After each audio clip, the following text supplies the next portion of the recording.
요즘 사회적으로 상당히 문제가 되고 있는 것이 중독, 토식 문제입니다. 중독은 무엇에 병적으로 집착하거나 몰입해 가는 것을 중독이라고 그러죠. 무엇에 중독된 사람은 같은 상황이 주어지면 자기 의사와 상관없이 반사적으로 행동을 하게 되어 있습니다. 그것이 무엇이든지 상관없이 무엇에 중독되면 몇 가지 공통적인 특징이 나타나는데, 우선 그 현실로부터 도피를 제공합니다. 비록 짧은 시간이지만은 현실의 문제에서 벗어나서 숨통이 터지는 것 같은 그런 잠깐의 기쁨을 맛보는데, 그렇다고 해가지고 실제로 현실이 달라지는 것은 전혀 아니죠.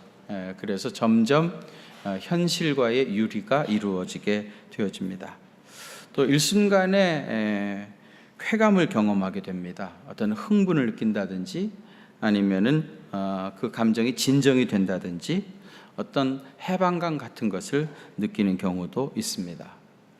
또 무엇에 중독이 되어지면 통제가 불가능해집니다. 컨트롤이 되지 않아요. 완급을 조정하고 또 우선순위를 정해가지고 행동을 해야 되는데, 이것이 잘 되지 않기 때문에 삶을 규모 있게 살아갈 수가 없게 되어집니다. 또 미친 사람이 절대로 미쳤다고 말하지 않는 것처럼, 나는 알코올 중독자입니다, 나는 게임 중독자라, 그렇게 말하는 사람이 아무도 없어요. 스스로 자기가 중독되었다고 인정하는 사람이 많지 않다는 겁니다. 중독은 크게 얘기하면 세 가지 부류가 있습니다. 그 첫 번째는 생화학적 중독이라고 하는데요, 어떤 생화학적 물질이 우리 인체에 들어가서 생기는 중독입니다. 이것은 일단 중독이 되어지면 그 물질을 계속해서 채우지 아니하면, 먹지 아니하게 되어지면은 아주 심각한 금단 현상을 겪게 되어지죠. 예를 들면은 자극을 흥분하는 그런 중독이 있습니다. 예를 들면 알코올이라든지 마약이라든지 이런 생화학적 물건이 우리 몸에 들어가 가지고 흥분을 자극시키죠. 그래서 자기도 모르게 어떤 그 광적인 행동들을 하게 되어지는 것입니다. 도저히 보통 때는 상상할 수 없었던 그런 일들을 하게 되어지는데, 이런 것들이 이제 우리 인체에 들어가서 자극하기 때문입니다. 또 반대로 흥분을 진정시키는 중독도 있습니다. 대표적으로는 니코틴이죠. 그런데요, 저는 사실 담배를 안 펴봐서 모르는데, 숨이 막혀 죽을 것 같다가도 담배를 한 대 쫙 빨면은 숨통이 돌아간다, 그 맛에 담배를 핀다, 뭐 그런 얘기가 있습니다. 그런가요, 진짜?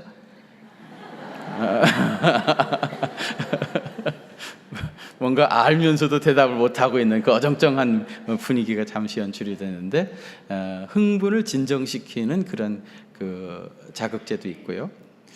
또 우리가 엔돌핀 그러는데, 엔돌핀은 뭐 나쁜 건 아니죠. 근데 사실은 그 엔돌핀도 어떻게 보면 흥분을 진정시키는 역할을 하고 있죠. 너무 기분이 업돼가지고 막 웃을 때 엔돌핀이 나온다고 그러잖아요. 그 엔돌핀이 나와서 뭐 하는 거예요? 감정을 진정시키는 그런 역할을 한다고 할 수가 있습니다. 이런 그 생화학적 중독이 있고요. 두 번째로는 습관적 중독이라는 게 있습니다. 무슨 생화학적 물질을 먹는 건 아니지만 같은 행동을 계속해서 반복해 가지고 그것이 우리의 뇌에 각인이 되어지고 우리 몸에 각인이 되어져 버린, 그래서 끊임없이 그 행동을 반복하게 되어집니다.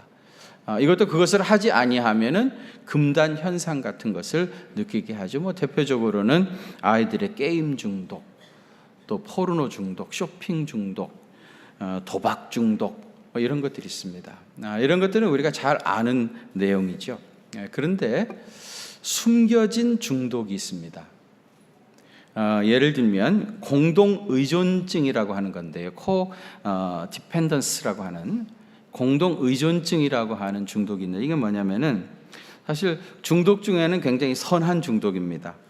다른 사람을 도와주지 않으면 자기가 못 견디는 중독. 이게 이제 공동 의존증이라고 하는 건데요. 밀드레드라고 하는 여성이 있었습니다. 당시 45세였는데요. 대단히 매력적이고 또 지적이고 굉장히 활발한, 활기가 넘치는 여성이었습니다. 또 세 자녀들의 엄마였고요. 10년 동안 컨설트 회사를 운영해가지고 그 분야에서 크게 성공했던 사람입니다. 이 사람의 남편은 목사였는데요. 이 남편이 LA에 있는 큰 교회에 담임 목사로 부임을 해가지고 1년 만에 사임을 할 수밖에 없었습니다. 그 이유는 남편이 심각한 우울증에 시달렸기 때문입니다. 그러면 왜 이 남편이 우울증에 시달렸는가 분석을 해보니까 그의 부인이었던 밀드레드가요, 남편을 대신해 가지고 교회 안에 많은 모임들을 주관을 하고요. 그리고 이제 그 주보에 글들을 쓰는 거 있잖아요. 저도 뭐 칼럼을 늘 쓰고 있습니다만은 이 칼럼도 글 쓰는 것도 아내가 다 대신해 주고, 그다음에 무슨 일이 생기면은 그 아내가 다 나서 가지고 다 정리해 주고, 그 비서 이상으로 모든 스케줄을 다 체크하고 일일이 다 간섭하고 실수하지 아니하도록 미리미리 다 체크를 하는 겁니다. 우리나라에서는 이런 부인이 있으면 뭐라 그래요?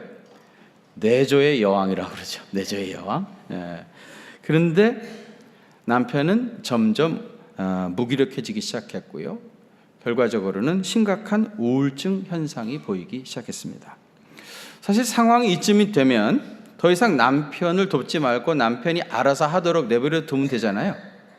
그런데 이 부인은 그렇게 하지 않으면 자기가 견딜 수가 없는 그런 상태에 있었던 겁니다. 이 밀드레드가 어떤 과정을 지내왔는가, 그의 가정사를 연구해 보니까요, 자기 아버지가 알코올 중독자였다고 그래요. 그래가지고 이 문제 때문에 자기 엄마하고 갈등이 굉장히 많았고요. 결국은 그 끝에 이들 부부가 이혼을 했어요. 그래서 이제 가정이 어려움을 겪게 되었는데, 이 밀드레드가 17살 되던 해에 집에서 가출을 하게 되십니다. 그런데 가출을 할 때에 자기 집에 남겨진 동생들이 있었어요. 그 동생들에 대한 굉장한 부담감을 가지고 살게 됐던 거예요. 그래서 이제 다른 사람이 어려움을 겪는 걸 보게 되어지면 그를 도와주지 아니하면 자기 자신이 견딜 수 없는 그런 사람이 됐고요. 그것이 이제 그 컨설트라고 하는 그런 사업하고는 잘 맞아 떨어져서 그 사업에는 성공을 했지만은 결국은 그것에 오히려 중독이 돼서 자기 남편을 우울증 걸리게 하는 그런 역할을 했었던 것입니다. 이런 그 중독이 있습니다. 또 숨겨진 중독 가운데는 종교 중독이라는 게 있습니다. 로즈라고 하는 여성이 있었는데요, 21살 되던 해에 자기 교회 다니는 청년하고 결혼을 했어요. 그래서 아이도 낳고 한 5년 정도 살았는데, 그 남편은 굉장히 그 표현도 잘하고 다정하고 성실한 사람이었다고 그래요. 근데 로즈라는 사람이 어느 날 가만히 생각해 보니까 자기가 자기 남편을 진정으로 사랑했다는 생각이 들지가 않았던 거예요. 한 번도 정말 진정성 있게 자기 남편을 사랑하고 그랬던 기억이 없었던 거예요. 그래서 이제 나름대로 어떤 죄책감, 마음의 부담 이런 것을 가지면서 신앙생활에 굉장히 몰입을 했다고 그럽니다. 신앙생활에 몰입을 하면서 뭐 영적으로 소생이 되는 것 같기도 하고, 그리고 이제 부담감이 이제 그런 어떤 죄책감이나 부담감 같은 것들이 사라지는 것 같아서 좋았는데, 어느 순간에 보니까 이 로즈라고 하는 자매가 이상한 행동을 하기 시작했습니다. 그건 뭐냐면은 이 성경책을 항상 가지고 다니는 겁니다. 뭐 교회 올 때, 뭐 기도에 참석할 때 가지고 오는 건 뭐 당연하고요. 밤에 잠에 잘 때도 침대에서 꼭 이거를 가지고 잠자리에 들고, 뭐 심지어 미장원에 갈 때도 가져가고요. 영화관에 갈 때도 성경책을 들고 갔다고 그래요. 이 사람이 믿음이 좋아서가 아니라 어떻게 보면 이 성경책에 중독이 된 거죠. 저도 이 성경책 가슴에 들고 다니는 거 좋아하거든요. 저는 성경에 중독돼서 그런 게 아니라 이렇게 들고 다니니까 배가 커버가 많이 되는 거예요. 이게 상당히 도움이 돼가지고 이러고 들고 다니는 거지, 저는 그 로즈처럼 종교 중독에 빠진 사람은 아닙니다. 사실 여러분 신앙이 좋은 것 같아 보일는지 모르지만 사실은 이 사람은 종교 중독자였던 겁니다. 이 종교 중독에 빠지게 되어지면은요, 어떤 황홀감 같은 것을 느끼게 되어져요. 하나님을 섬기기 위해서 예배를 드리거나 봉사를 하는 것이 아니라 자기 자신이 황홀감을 느끼기 위해서, 자기 자신의 어떤 그런 카타르시스를 위해서 신앙생활을 하게 되지는 겁니다. 여러분, 신앙생활의 핵심이 예수 그리스도인데 예수님은 빠져버리고 예수님이 계셔야 할 자리에 자기가 주인공으로 턱 앉아 있게 되어지면 이런 종교 중독에 빠져들 수가 있습니다. 그래서 여러분, 사이비 집단일수록 광신적이죠. 신비주의를 그들은 추구합니다. 그들은 이런 것들을 통해서 어떤 카타르시스를 경험하게 되어지는데 이것은 사실은 일종의 영적인 마약과 같은 겁니다. 그래서 어느 순간이 지나게 되어지면은 좀 더 강한 그런 것들을 기대하게 되어지고, 그래서 나중에는 일반 사람들이 도저히 상상할 수 없는 짓들을 그들은 행하게 되어지는 것입니다. 여러분, 우리가 잘 알고 있는 중독들도 무서운 것이지만은 우리가 잘 알지 못했던 숨겨진 중독, 이것은 더욱더 무서운 것일 수가 있습니다. 우리가 지금 히브리서를 공부하고 있는데 여러분, 히브리서 1장의 내용을 한마디로 얘기하라면 예수님은 선지자들보다, 구약의 선지자들보다 또 천사보다 훨씬 뛰어나신 분이다. 그런 것을 히브리서 1장에서 증거하고 있습니다. 이것을 다르게 표현한다고 하면은 선지자나 신앙생활 한다면서 선지자나 천사에게 중독이 되면 안 된다. 예수님이 앉아 계셔야 할 자리에 선지자나 천사가 있어서는 안 된다는 거예요. 여러분, 진정한 주인공은 천사도 선지자도 아니고 예수 그리스도입니다. 여러분, 믿으십니까? 여러분, 선지자들이 전해준 것은 율법이죠. 예수님은 우리에게 복음의 말씀을 주셨습니다. 우리는 은혜의 시대에 태어나서 복음의 말씀을 받고 하나님의 자녀가 되었습니다. 복음 안에서 하나님의 자녀가 되었다고 하면은 구약의 선지자들이 전해줬던 율법과 주님이 우리에게 주신 복음이 어떻게 차이가 있는 것인지 그것을 분명하게 구분할 줄 알아야 됩니다. 그래야 이단자들이 빠지는 것처럼, 많은 광신도들이 빠져들어가는 것처럼 종교 중독에 빠져들지 아니하는 겁니다. 복음과 율법, 그 분명한 차이를 알아야 됩니다. 저는 말씀을 중심으로 해가지고 우리 그리스도인들이, 이제 우리가 예수님 안에서 그리스도인이 됐잖아요. 우리 그리스도인들이 어떠한 삶을 살아가야 할 것인지, 복음 안에서 해방된 우리 그리스도인들이 어떠한 삶을 구체적으로 살아가야 할 것인지를 세 가지로 말씀드리려고 합니다. 그 첫 번째는 불완전한 상태로 만족하세요입니다. 어떤 상태로? 불완전한 상태로 만족하라는 겁니다. 여러분, 율법은 본래 좋은 것이지만 율법적인 신앙에 빠지게 되면 이것이 종교 중독으로 흘러가게 되어 있어요. 그 대표적인 희생자가 누굽니까? 바리새인들이죠. 바리새인들은 율법을 부지 중에라도 하나라도 범하면 큰일 나는 줄 알았습니다. 그래서 여러분, 그들은요, 포도주를 물처럼 마시는데 이 포도주를 마실 때마다 천에다가 이렇게 걸러가지고 마셨어요. 왜 그랬냐면은 혹시라도 이 포도주에 뭐 하루살이라든지 날파리가 지나가다가 떨어져 죽었어요. 그럼 죽은 건 부정한 시체잖아요. 부정한 그것이 포도주에 들어가면 포도주가 부정해집니다. 그 부정한 포도주를 내가 먹으면 나도 부정해집니다. 내 몸이 부지 중에라도 부정해지지 않기 위해서 반드시 포도주를 천에 걸러가지고 그런 것들이 없어야만 먹었어요. 만일에 그런 게 나오면은 그 포도주를 다 버려버렸죠. 그것뿐만이 아니라 항상 밖에 나갈 때는 마스크를 쓰고 다녔어요. 왜냐하면 괜히 숨 쉬고 가다가 날파리가 쑥 들어와가지고 그거를 먹게 되어지면은 시체 위에 내 몸이 닿은 거잖아요. 그래서 부정해진다고 마스크를 늘 쓰고 입을 가리고 살았습니다. 얼마나 답답했겠습니까? 그들은 그렇게 하는 것이 하나님을 잘 섬기는 것이라고 착각했던 겁니다. 하나님이 그것을 원하신다고 생각했던 거예요. 그러나 그리스도 안에 있는 복음은 뭡니까? 인간은 근본적으로 완전하지 못하기 때문에 늘 실수할 수 있고 또 더럽혀질 수 있고 죄에 빠질 수밖에 없는 존재라는 것을 인정하는 겁니다. 그래서 예수 그리스도를 구세주로 영접하고 우리 주님의 보배로운 피로 속죄함 받고 주님이 나의 구세주임을 고백하면서 우리는 그리스도인이 된 겁니다. 여러분, 우리가 늘 실수밖에 없는 인간이라는 것을 우리는 인정하고 그리스도인이 되었기 때문에 자기 자신뿐만 아니라 다른 사람도 불완전한 상태로 만족할 수 있어야 됩니다. 불완전한 상태로. 사람이 어차피 불완전한 존재라고 하는 걸 인정하고 그 상태로 만족해야 합니다. 예를 들면 여러분, 자녀들에게 있어서는 부모는 굉장히 큰 산처럼 느껴집니다. 그런데 부모님을 가까이 경험하다 보니까 우리 부모님에게도 문제가 많이 보이는 거예요.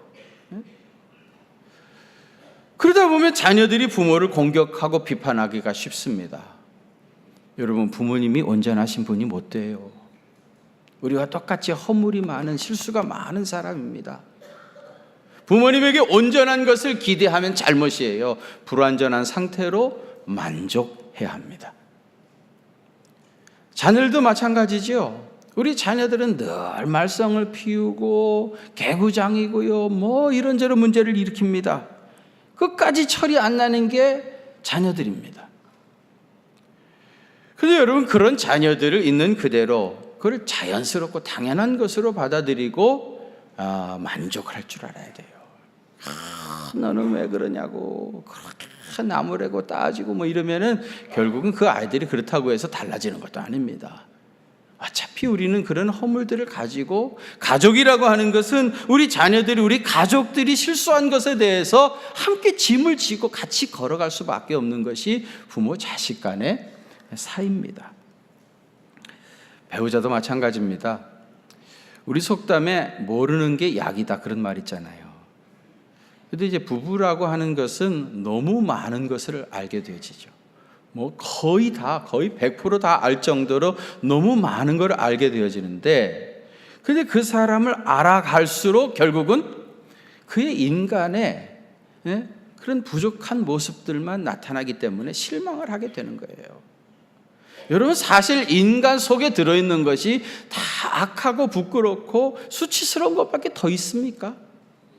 그래서 우리가 예수님의 보혈의 공로 의지하고 주님의 자녀가 된 거 아닙니까? 그런데 부부 생활을 하다 보니까 너무 많은 것을 알게 되어지는 거예요. 근데 몰랐을 때는 상관없는데 알면서도 그것을 용납하고 받아들이고 인정한다는 게 이게 쉬운 일이 아니에요. 그런데 여러분, 불완전한 상태로 만족해야 돼요. 여러분들은 예수님같이 온전하고 완벽한 사람하고 결혼을 한 게 아닙니다. 여러분 남편이 예수님이 아니에요. 여러분 부인이 예수님이 아니라니까요. 나와 똑같이 허물이 많고 실수가 많은 그런 죄인하고 결혼한 것이지 예수님하고 결혼한 게 아니에요. 너무 많은 걸 기대하지 마세요. 그 정도면 충분해요. 그 정도면 좋은 사람하고 결혼한 거예요. 저는 제 아내가 밥을 조금 먹어가지고 이 사람하고 결혼하면 유지비가 적게 들겠구나 이렇게 생각해가지고 결혼을 했걸랑요. 근데 나중에 보니까 밥 많이 먹는 게 더 경제적으로 싸게 치이더라고요. 그래도 뭐 이제 와서 어떻게 하겠습니까? 그래도 내가 잘 결혼했다. 그래서 나는 다시 태어나도 제 아내하고 결혼할 거예요. 뭐라고 여러분들이 말해 주셔야지. 저는 다시 태어나도 제 아내하고 결혼할 건데 제 아내는 절대로 그럴 일이 없을 거라고. 그래서 불완전한 상태로 만족해야 됩니다. 특별히 자기 자신 말입니다. 사실은 나에 대해서 내가 제일 잘 알죠. 내 아내도 모르는 구석이 있습니다. 나에 대해서 내가 제일 잘 아는데 그래서 나는 내가 제일 싫은 거예요. 누구보다도 내 자신을 내가 인정할 수가 없는 거예요. 누구보다도 내 자신을 용서할 수가 없는 거예요. 그런데 여러분 자기 자신에 대해서도 불완전한 상태로 만족하시길 바랍니다. 네? 여러분 자신을 여러분이 좀 인정해 주세요. 그래도 어려운 때 살면서 그만하면 잘 살았다. 너 수고 많았다. 그래도 가정 지키면서 자녀들 키우면서 그래도 잘 살았다. 어려운 시대에 그만큼 했으면은 잘했다. 여러분 칭찬 좀 해주세요. 왜 아멘 안 하십니까? 자기 자신에게 좀 칭찬하세요. 얼마나 힘들은데도 그래도 잘 살아왔습니까? 자기 자신을 불완전한, 물론 문제가 많다는 거 알지요. 그렇지만 불완전한 상태로 만족하시기를 바랍니다. 복음 안에 있는 그리스도인들은요, 불완전한 상태에서 만족하고 그 가운데 감사할 줄 아는 사람. 두 번째로는 자발적으로 하나님을 섬기세요 그랬어요. 어떻게 섬기라고요? 자발적으로. 율법은요, 완벽해야 하기 때문에 행동 하나하나를 끊임없이 통제해야 됩니다. 그래서 자기 자신뿐만 아니라 다른 사람도 숨 쉴 수가 없어요. 질식해서 죽을 것 같은 생활을 하게 되지는 거예요. 제가 지난번에 성지순례 갔다 와가지고 그런 말씀 드렸는데, 지금도 현대 유대인들이 말이죠, 안식일날에는 가전제품 작동시키는 것도 안식일법을 범하는 거다. 그래서 가전제품도 못 킨다고 그랬죠. 아무리 더워도 에어컨도 못 키는 거예요. 에어컨뿐만이 아니라요, 엘리베이터 타가지고 나 20층 산다고 20층 버튼 누르는 것도 안 된다고 그랬어요. 처음 듣는 것처럼 그러세요? 2달 전에 얘기한 건데, 나 20층 사는데 20층 누를 수도 없는 거예요. 엘리베이터 타고 가만히 있으면 안식일 날에는 아파트나 호텔은요, 안식일 모드로 바뀝니다. 안식일 모드는 뭐냐면은 각 층을 무조건 다 쓰는 거예요. 사람 아무도 없는데 나 혼자 엘리베이터 탔는데, 나 지금 20층이거든요. 1층 쓰고 2층 쓰시고 3층 쓰시고 4층 쓰시고, 열렸다 닫혔다 가만 20층까지 그래야 됩니다. 여러분, 하나님이 그걸 원하시겠습니까? 자신 있게 타가지고 20층 누르고, 집에 들어가가지고 날씨가 나오니까 에어컨 켜고, 그리고 행복하게 자유롭게 살기를 하나님이 원하시지 않겠습니까? 그게 안식일이라고, 아무도 없는데 20층까지 매층 쓰는 걸 하나님이 요구하셨겠습니까? 율법주의 사고방식에 빠지니까 그런 얼토당치도 않은 짓을 지금도 하고 있는 겁니다. 옛날 2000년 된 유대인들이 그러는 게 아니라 지금도 그러고 있는 거예요. 지금도. 율법적인 사고방식이라는 게 이렇게 앞뒤가 안 맞습니다. 답답한 일이에요. 그런데 복음은요, 자율적입니다. 스스로 판단해서 일을 처리합니다. 결과를 가지고 선악을 논하는 것이 아니라 어떤 마음에서 그렇게 했는지 그 마음의 동기가 훨씬 중요한 겁니다. 여러분이 너무 잘 아는 오헤니의 크리스마스 선물 있잖아요. 내용 너무너무 잘 아시. 자기 남편을 사랑해가지고 자기 금발머리 팔아가지고 시계줄을 사주고, 남편은 자기 아내를 위해 가지고 자기 시계 팔아가지고 빚을 사주고, 그렇죠. 결과가는 일이 완전히 망쳐버린 겁니다. 아니 머리카락도 없어졌는데 빚 사줘서 무슨 의미가 있겠어요? 시계도 없는데 시계줄 사다 주면 무슨 의미가 있습니까? 일은 완전히 망쳐버렸습니다. 그런데 이 이야기가 우리에게 감동을 주잖아요. 왜 그런 행동을 했는지, 그 마음의 동기가 중요한 거 아닙니까? 복음은 일의 결과를 가지고 논하는 것이 아니라 어떤 마음의 자세에서 그랬는가, 그 마음이 소중한 거예요. 여러분, 갈릴리 바다에서 우리 주님이 베드로를 찾아오셨어요. 뭐라고 그러십니까? 요한의 아들 시몬아, 네가 이 사람들보다 나를 더 사랑하느냐? 물으시죠. 베드로가 고백합니다. 주여, 내가 주를 사랑하는 줄 주께서 아시나이다. 그거면 충분한 겁니다. 더 이상 아무것도 기대하거나 요구하거나 바라신 게 아니래요. 주님을 사랑하는 마음, 그 마음 하나 있으면 그것으로 충분하다는 겁니다. 여러분, 복음이라는 건 그런 거예요. 마음과 마음으로 통하는 거예요. 제가 새벽에 기도하면서 가끔 하나님한테 좀 미안하다, 죄송스럽다, 그런 생각이 들 때가 있어요. 왜냐하면은 내가 기도하는 거 가만히 내 자신이 봐도 말이죠. 하나님 이것도 해주시고 저것도 해주시고, 아무개 집에 아들 어떻게 해주시고, 누구 병도 고쳐주시고, 맨날 하나님한테 뭘 해달라고만 내가 그러고 있는 거예요.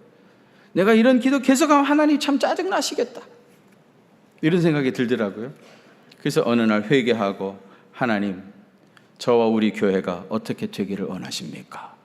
그렇게 한번 물었죠. 그런데 하나님께서 뭐라고 말씀하셨을 것 같아요? 너는 나를 위해서 죽을 준비가 되어 있느냐? 내가 원한다면 너는 아프리카에 선교사로 갈 수가 있느냐? 나를 사랑한다는 것을 증명하기 위해서 네 아들을 바칠 수 있느냐? 우리 주님이 저한테 그렇게 물으셨겠습니까? 주님이 나한테 뭐라고 말씀하신 줄 아세요? 나는 네가 행복할 때 그때가 제일 좋아. 나는 네가 행복할 때 그때가 제일 좋아. 여러분, 우리가 무슨 일을 많이 해가지고 하나님이 좋아하시는 게 아니에요. 아버지와 아들이라고 하는 관계, 하나님께서 우리의 마음을 받아주시고 우리가 그리스도 안에서 무한한 기쁨과 평강을 누리며 살아가는 그 자체가 하나님의 기쁨이고요. 그것이 주님께서 복음 안에서 우리에게 준 해방의 기쁨입니다.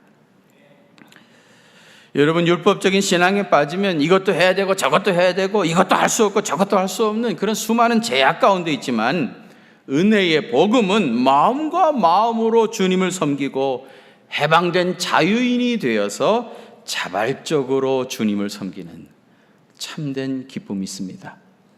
이런 기쁨으로 충만하시길 바랍니다. 세 번째로는요, 기쁨으로 하나님을 섬기세요. 어떻게 하나님 섬기라고요? 기쁨으로 섬기라는 겁니다. 율법적인 신앙은 주님이 진정 원하는 게 무엇인지 그 핵심을 모르기 때문에 무조건 지시하는 대로 따라야 됩니다. 그래서 어떤 과제가 주어지면 열심히 해내요. 그런데 한계가 있습니다. 시키지 않으면, 통제하지 않으면 안 합니다. 아니, 할 수가 없습니다. 그래서 더 강력한 통제 수단을 개발해야 되는 겁니다. 그러면서 점점 더 비인격적인 대우를 하게 되고 또 대우를 받게 되집니다.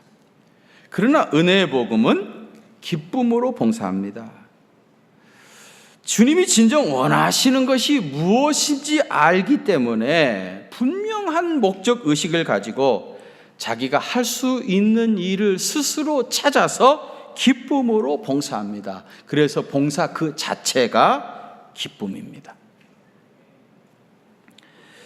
율법주의와 은혜의 복음, 그 분명한 차이를 깨닫지 못하면 종교 중독에 빠져들 수가 있습니다. 그리고 여러분, 종교 중독 그 끝에는 사이비 이단 집단들이 있습니다. 왜 우리 시대에 이처럼 사이비가 만연하고요, 사람들이 이단에 미혹되겠습니까? 복음의 참된 의미를 깨닫지 못해서 그러는 거예요. 여러분, 율법과 복음의 차이를 깨닫는 것은 단지 신앙생활의 문제만이 아닙니다.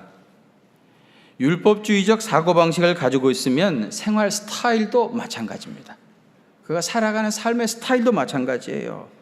완복주의 사고방식에 빠지면 끊임없이 통제하고 지시하고 무조건 충성할 것을 요구하고요. 그래서 통제하는 사람이나 통제를 받는 사람이나 할 것 없이 너무 무겁고 괴로운 삶을 살게 되십니다. 그러나 예수님이 주시는 은혜의 복음은 불완전한 상태에서 만족하고요, 서로를 인정하고 격려하고 자발적으로 판단할 수 있도록 신뢰해 주고요, 무엇을 함에 있어서 기쁨으로 행하는 그런 사람입니다. 결과를 가지고 논하는 것이 아니라 관계를 소중히 여기며 마음과 마음으로 통하는 그런 사람이 되어지는 거예요. 저는 요즘 우리 아이들이 자꾸 더 좋아집니다. 애들이 컸으니까 잊어질만 한데도 자꾸 더 좋아져요. 제가 오늘 주보에다도 제가 호주 가서 여행 중에 있었던 일을 잠시 썼는데 한번 가서 읽어보시래요. 우리 집에 효자 났습니다. 효자. 근데 여러분, 우리 아이들이 저한테 잘해줘서 제가 좋은 거 아니에요. 공부 잘하고 철러 가지고 제가 좋아하는 거 아닙니다. 내가 우리 아이들 좋아하는 이유는 단 한 가지입니다. 나는 그의 아버지고 그는 내 아들이기 때문입니다. 혹시 우리 아이들이 사고치고 문제를 일으켜도 나는 더 그들을 사랑할 것입니다. 제가 우리 교회에서 목회하면서 우리 교인들이 점점 더 좋아져요. 왜 그럴까요? 여러분들이 저한테 너무 잘해주셔서 그런가요? 물론 너무너무 잘해주시죠. 그런데 그거보다 훨씬 이전에 저는 여러분들의 목사이고 여러분들은 내가 사랑하고 섬기는 교인이기 때문이죠. 목사와 교인이라고 하는 그 관계, 그것이 우리의 가슴을 따뜻하게 하는 겁니다. 여러분, 진짜 중요한 것은 일이 아니고 관계입니다. 제가 오늘 설교 제목을 More Jesus, Less Religion이라 그렇게 영어로 제목을 붙였어요. 영어로 제목을 붙이면서 제가 부담이 상당히 많았습니다. 이런 영어 제목 말고 이걸 어떻게 한국말로 잘 표현하면 좋을까 고민을 많이 했는데 도저히 어떻게 표현할 길이 없어가지고 그냥 이렇게 제목을 붙였어요. 직역하면 뭡니까? More Jesus, 예수님은 더, Less Religion, 종교는 덜. 그렇게 제목을 붙이긴 좀 그렇잖아요. 그래서 More Jesus, Less Religion. 무슨 뜻입니까? 우리가 신앙생활하면서 종교적인 요소, 율법적인 요소 이런 것들은 less 자꾸 빼내야 됩니다. 벗어버려야 됩니다. 거기에 오랫동안 매여 있다 보면 결국은 종교 중독에 빠지고 옛날 바리새인과 같은 그것이 하나님이 원하시는 일이라고 생각하면 착각하고 엉뚱한 다리 붙잡고 긁고 있는 겁니다. 종교적인 요소는 자꾸 less 뽑아내야 됩니다.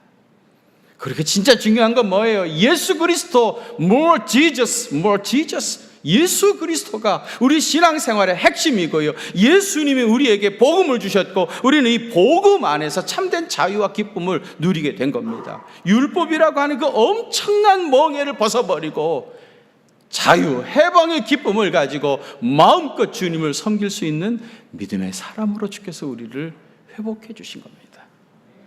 그런 기쁨과 은혜가 충만하게 되시기를 주의 이름으로 축원합니다.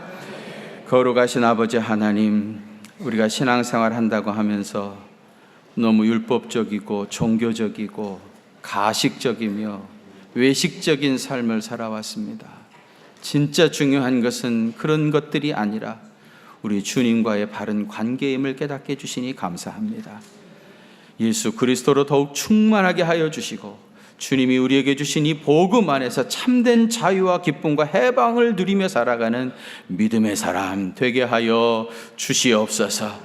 그래서 나와 다른 사람들을 불완전한 상태로 다 인정하게 하여 주시옵시고 주님의 전에서 봉사하더라도 기쁨으로 자발적으로 봉사하게 하여 주셔서 우리의 삶 자체가 늘 축제와 같은 삶이 될 수 있도록 주께서 은혜 더해 주옵소서. 이제는 우리 주님 예수 그리스도의 그 크신 은혜와 하나님 우리 아버지의 무한하신 사랑하심과 성령님의 위로하심과 교통하심이 우리 경기중앙교회 사랑하는 성도들과 또 저들의 가정과 그 생업의 현장들 위에 특별히 우리 교회에서 자라나는 어린 아이들 그 미래 위에 이제로부터 영원토록 함께 계시옵기를 간절히 축원하옵나이다. 아멘.